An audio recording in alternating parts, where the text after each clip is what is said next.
while she's getting that up, my name is Pam Black, and my husband Roger, who's back there, and we have name tags on because I thought it was name tags Sunday. Um, and we joined Midvale in November of 2023. And what a wonderful church this is, and we're so thankful to have found you and to be a part of what is happening here. We really appreciate it. Please come up and introduce yourself to either of us whenever and repeat your name because there's a lot of you and there's only two of us. And oh yes, my granddaughter Ella is here too. She's kind of forced to because we're going somewhere afterwards, and so yeah. So I appreciate her being there. Um, every once in a while, one of my 6 grandkids gets to tag along for something that we're doing, so it's good. So I'm here and I'm involved in this work kind of circuitously. Roger is a retired pastor and he was doing interim work at Bethel in 2022 when the ELCA became involved in this work. And they have an ACT Jam committee, and that ACT Jam committee is headed by Ann Leon, and she spread out the word that they were doing this work to find out about the boarding schools and to engage the Lutheran Church in it. And would anybody want to volunteer? Please. And that's because when I went to school, I was a history major. I taught history for several years, and I'm embarrassed that way back then I didn't know anything about any of this. And of course, it wasn't in my textbooks, and it wasn't something that was being taught, even at St. Olaf. And so, thus, I never taught it to students. I'm really pleased that we have gotten to this place in our history where we can look back and we can see some of the things and we can deal with some of these things. As I got into this, the woman who's really in charge is Liz Andrus, and she said to me, well, you have a history background. I think you should go to the archives. Well, I'd never been in an archives, so I'm starting to think my history background is woefully not ready for this work. But Roger went with me to the Wisconsin State Archives, and ever since then I've been learning, and become more engaged in it. So I've been involved for 2 years. And I'll tell you more about that project in a little bit. So we will get to that. Why did I stay engaged? Well, I'm a learner. And as I learned, I just was, wow, this was really hard for me to learn. And so I want to say to all of you right now that some of the things I might share today might be difficult to hear. It might be something that connects too close to home, or might be something that you're just not ready to hear, and that is all okay. After I got into it a little bit, I had about 2 months before I could actually really write anything down on paper and share it, because I had to process it and I had to think about it. And then Liz says, oh, well, why don't you present on our quarterly meetings on what you found out at the archives? And by that time, I'd absorbed and gotten used to the information. And I went into that just wanting to present the information. And immediately we started to see people having reactions. And I'm like, seriously, I've worked in trauma for 10 years. How is it I wouldn't have known this happened? It even happened to me. But that's just who we are. We only know where we are in a particular place. And unless we're thoughtfully reflecting, we're not going to remember that. So that's why I say to you again, please take time for yourself or leave, and I won't be offended. We can talk later, or you can come back when you're ready. It's just not easy. But I think that in this church, you've dealt with a lot of hard stuff. And I think many of you are much more ready to engage in this topic than in many other churches that I would go to. So here we go. So this is Deb Halland, and I don't see already people have known of her. See, that would not happen most places I would go. So let me see how many people have heard of the Indian boarding schools in America. See, look at that. Wow, impressed. How many people knew the Lutheran Church was involved? Okay. I was where we were. Okay.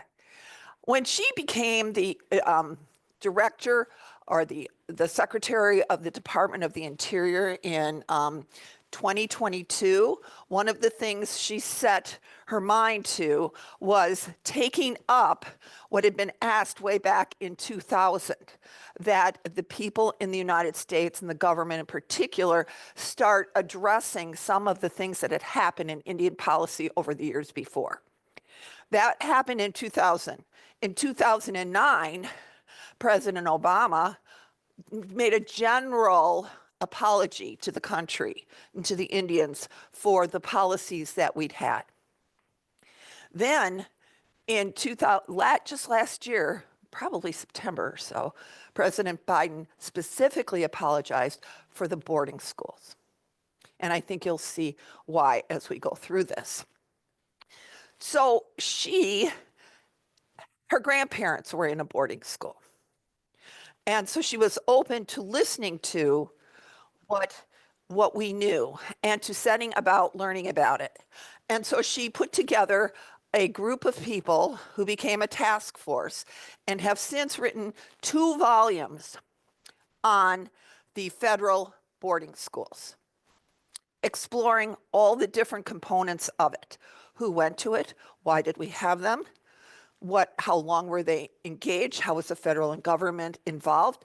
And then they reached out to the churches because, see, back in the 1800s, the government reached out to the churches to go out and become part of all of these boarding schools in funding and in teaching about the Christian faith. And so she and that committee knew they'd been involved, and that's how the ELCA became involved in it.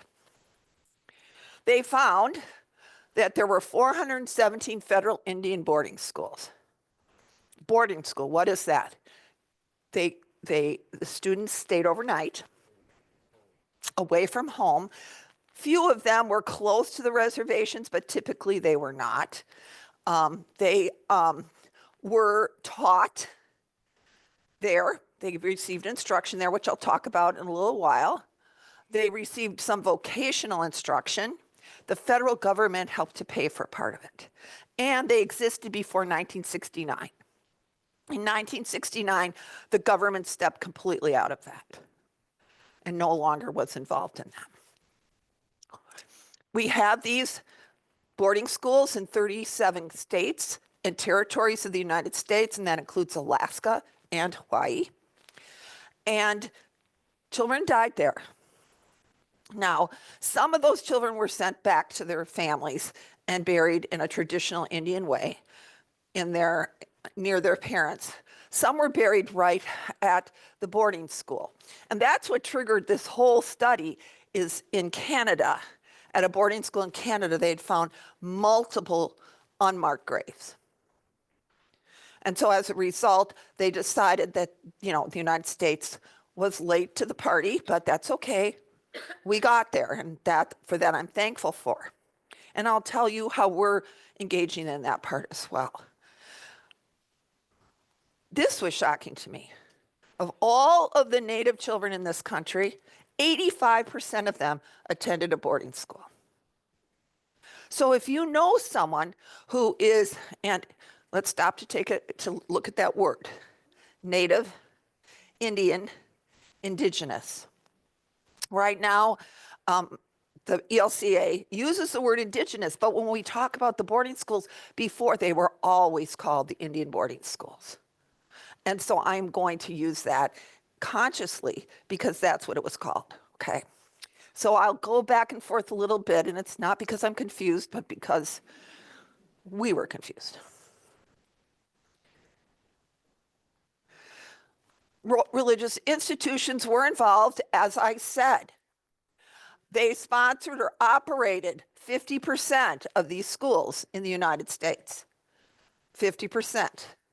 The Catholic faith and church was the most highly involved.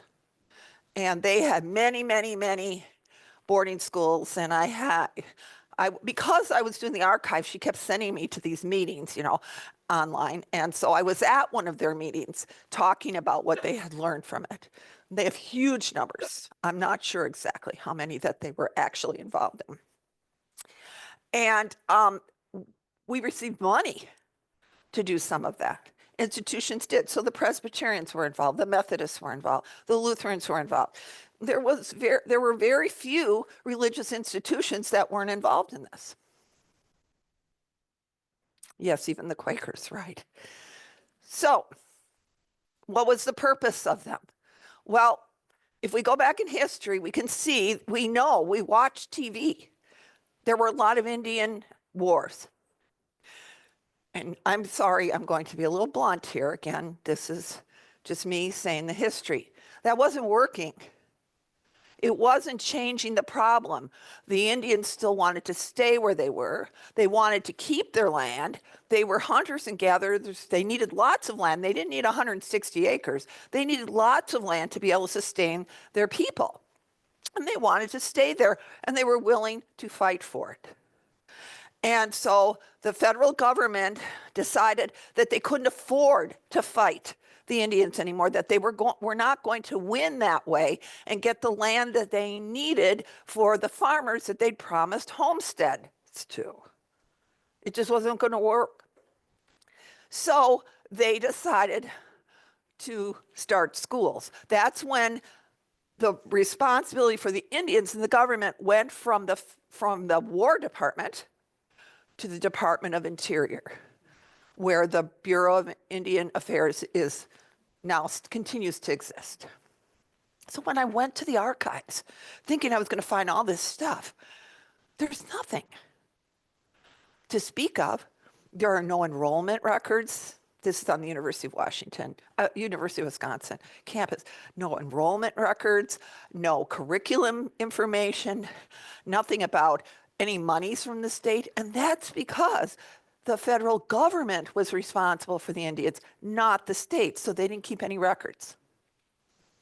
You have to go to the Bureau of Indian Affairs in Chicago or out in Washington. But I did find some other things, which I will share with you in a little bit.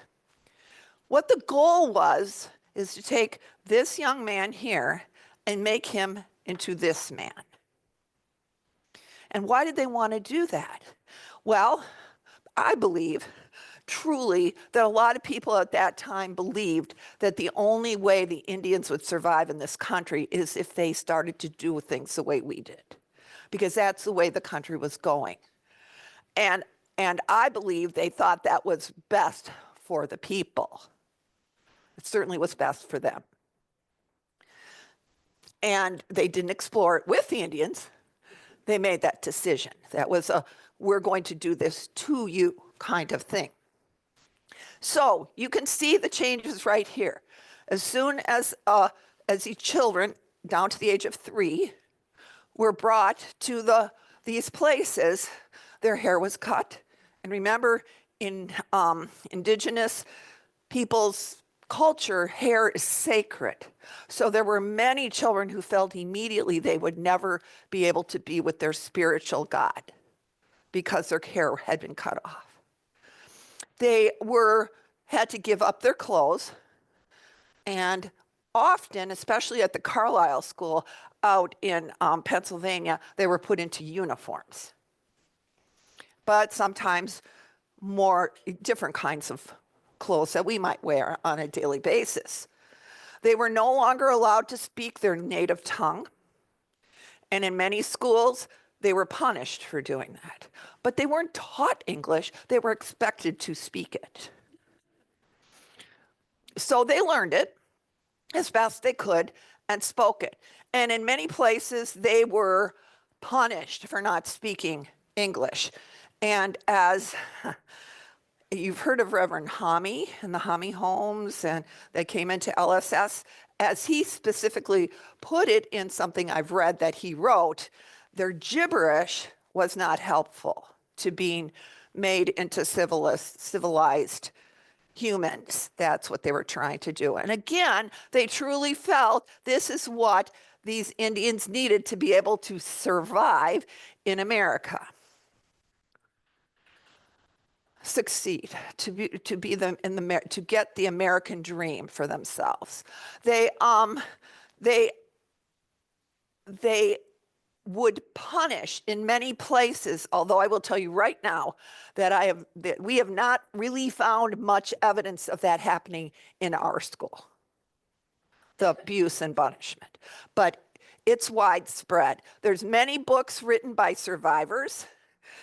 One of them is a stringing the rosaries.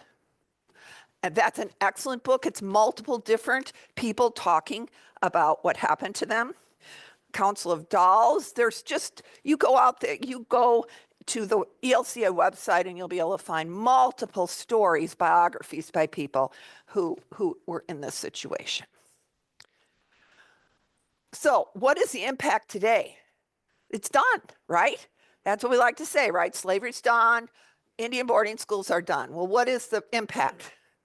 There's physical health problems because of how those Indians who were in those schools were treated. So they had gastrointestinal problems. They had mental health problems, significant mental health problems, because they couldn't. Let's imagine, tell me, how many, just shout out your ethnic heritage. Okay, I heard German, Norwegian, I heard Swiss. Irish? Irish. Okay. You can no longer practice that. Anything from it. You are not to communicate anymore with the people that you lived with and carry on their ways. And you could be 3 years old and being told this. Okay. So my relatives are from Norway, and we're taking our grandchildren and family there next summer so that they can meet them. That would be a no-no. Addiction, because that is a way we cope when we are not able to do the things that are meaningful and important to us, and when we feel disconnected from the rest of our people. Addiction is often something that we go to. It eases the pain for the moment. I remember when I was a kid hearing about all the Indians who were drunk all the time. It being said that way. Think about how this was talked about when you were younger. Many people, I read one book, Man Called Horse, a Man Called Horse, and when he finally got out of the system, he went back to find his family, and they were all gone. He couldn't connect to them. They had moved. They lost their land, they lost their wealth, and as we've learned with the African Americans, when you lose your land and your property, you cannot build on that wealth. So you're always starting back in the beginning. So you never get anywhere. And as we also know, many of the Indians were sent to land that was not usable. And many died early, which is something that does happen with developmental trauma, up to 20 years before their peers. So Emily's going to play a video for us now of actual people talking. There are people who feel okay about what happened in the boarding school they were in. This video is not those people, okay? So again, if you need to step out or take your mind somewhere else, please do that. Please take care of yourself. They changed their motto from "the only good Indian is a dead one" to "kill the Indian but save the man." When they forced us to go to boarding school, they told us to let all that was Indian within us die. Any questions right now as she's getting that? Yes. Loss of land and the value. There we go. Talking about the value of land and the importance of land and place to Indians. This makes the dispute that's going on right now up north in Wisconsin over the access to, I don't know, all the Fishing rights, lakes. mainly fishing rights. Well, not fishing rights, but access, right? Oh, access. Okay, And blocking. closing the road because the town won't pay the easement fees and makes it make sense. Yeah, you're absolutely Lactive right. limbo, that's what's. And I will jump ahead here for a minute while she's getting this on here. And because there's plenty that we can jump ahead to.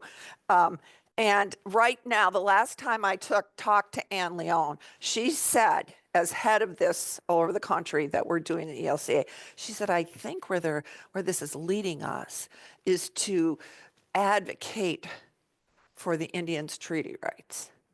We're, again, just like with other people, with immigrants, with the Black population, we're looking for what do they want us to do? And what they want us to do is to advocate with them for those things. Because as we know, well, there are 300, this number might be wrong. It might be, I think there's around 357 treaties with Indians. And of those treaties, 124 of them talk about education. So they did know that the responsibility was to educate the Indian. That was laid out clearly. It's just the way they chose to do it was not what the Indians agreed to in the treaties and not what they wanted. But those treaties, every single one of them has been broken. There are no treaties that have not been broken. So if they want to take rights to access up north, they're going to, unless people can advocate for and support and help financially for lawyers and those kinds of things. So thank you for bringing that up. We ready? Okay. Hi. They changed their motto from the only good Indian is a dead one to kill the Indian but save the man. When they forced us to go to boarding school, they told us to let all that was Indian within us die. The National Native American Boarding School Healing Coalition was formed to bring truth, justice, and healing for boarding school survivors. Just people of this land. Die.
I was placed in the boarding school, or I ended up at the boarding school one night when I was about 6 years old. The boarding school was St. Joe's Academy in 1968.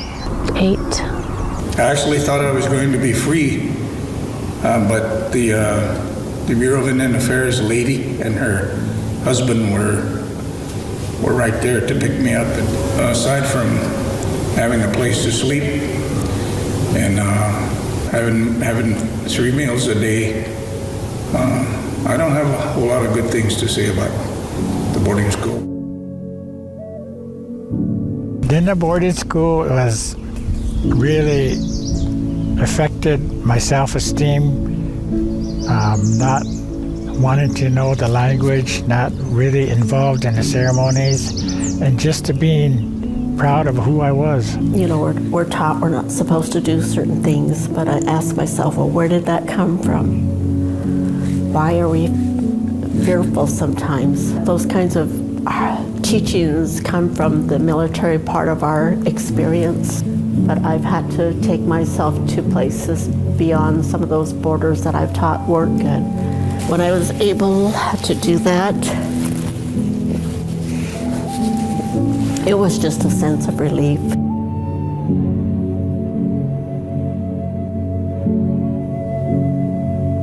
I think the coming generations have a lot of responsibility. It was our generation that became aware of the need for healing.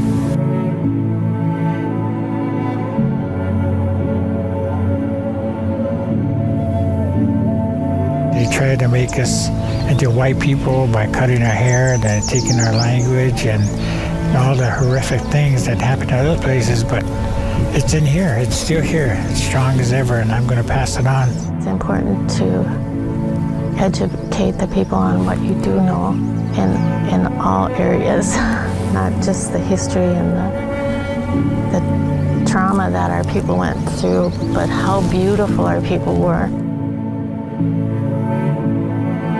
The boarding school experience made me very angry, and I stayed angry, but the context in which I passed that anger into the future, I want it to be better. I'm happy about is my grandchildren won't be able to experience some of the things that I've witnessed, a lot of the people that I've grew up witness. When I think about healing, and once we are able to put aside, you know, some of these major issues that have impacted us in Indian country, to me it's about being more in control of who we are as Indigenous people of this land.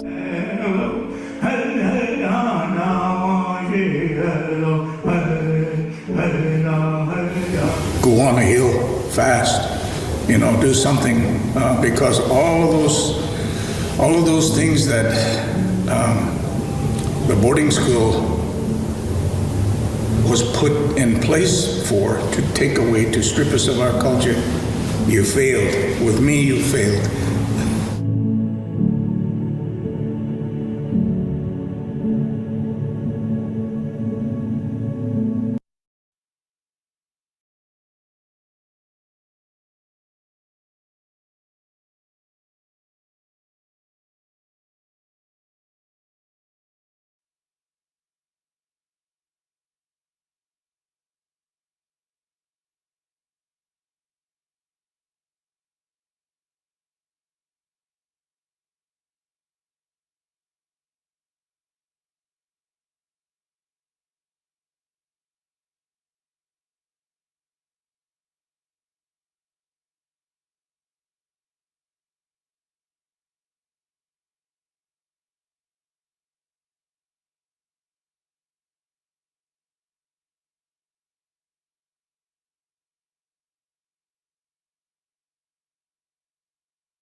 possible to find those books.